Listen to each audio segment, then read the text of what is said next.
The next thing that we need to think about is where are we going to source these team members from? So I use Upwork.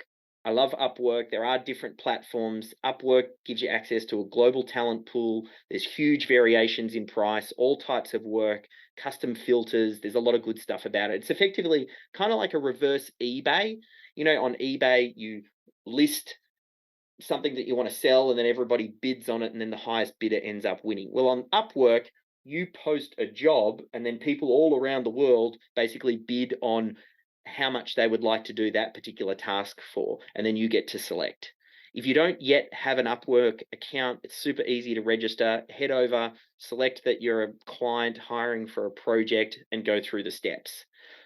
I will give you the uh, task description for this first task. That's what that link to that document will give you. Basically, that first task, which I've written out for you, outlines some of the skills that you're looking for, mentions that this is a trial for ongoing work, and that you're looking for someone to take a recording and turn it into documentation. When you go through their WYSIWYG and you post a job on Upwork, you have to select a title and the category and how long the task will last and what sort of skill you're looking for and budget and things like that. That helps people find you, but I actually think where you get the best people once you've posted the job is actually through the next step, which is the filtering stage. So again, I've given you the task that you can literally just copy and paste, and then you can, once that's live, you can then start to use the filtering process, which is step number 3. So once the job is posted, then it'll take you to this invite freelancers page. I'll use a few filters. If you squint a little bit, you can see there's $100 earned. They've had reviews of 90% up. I'm saying less than $10 and located in the Philippines. It's going to run some searches for you. Obviously, it'll depend on the role and what you're looking for and what budget you want to invest in on it. But the key is you'll get really good at analyzing someone's profile. You want to look at their past work. You want to look at their description. You want to look at how it's presented. Do they have nice attention to detail? All of the indications there that they'd make a good candidate.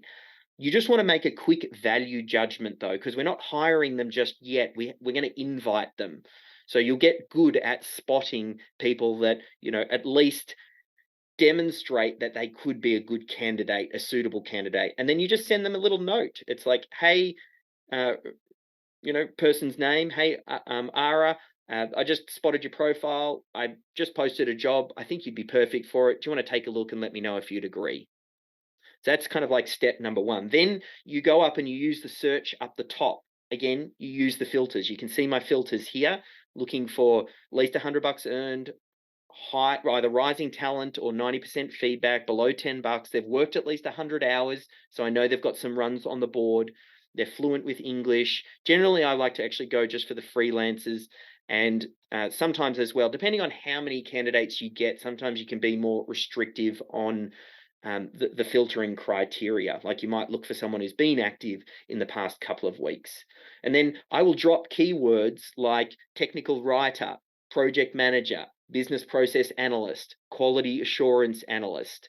And then I look for what comes up.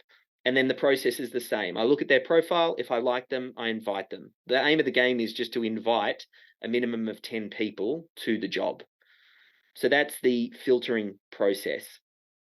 You'll start to get people respond, and this is when you really want to start watching. You're looking for how quickly do people respond, who gives good communication, who formats their sentences well and has full stops and the right grammar.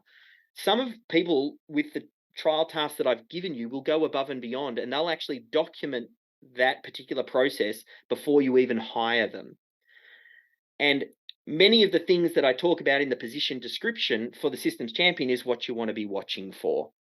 And we just keep an eye out, and then comes what I call the freelancer technique.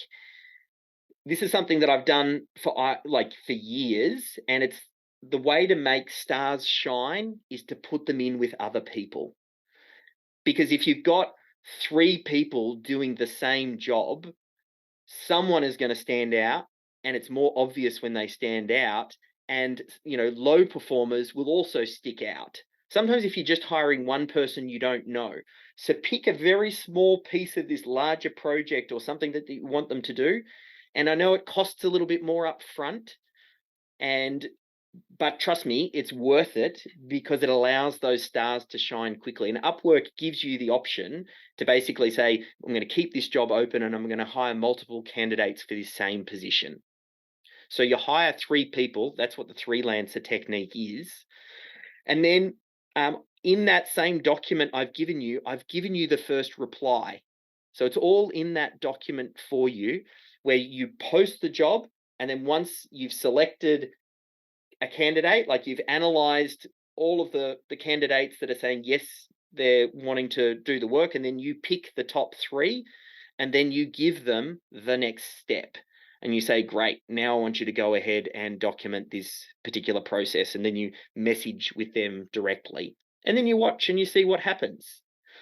I have a spreadsheet. It's on the bottom of that brainstorming sheet here. If you look underneath watch, work and watch, you can also log how you engage with these candidates as you go.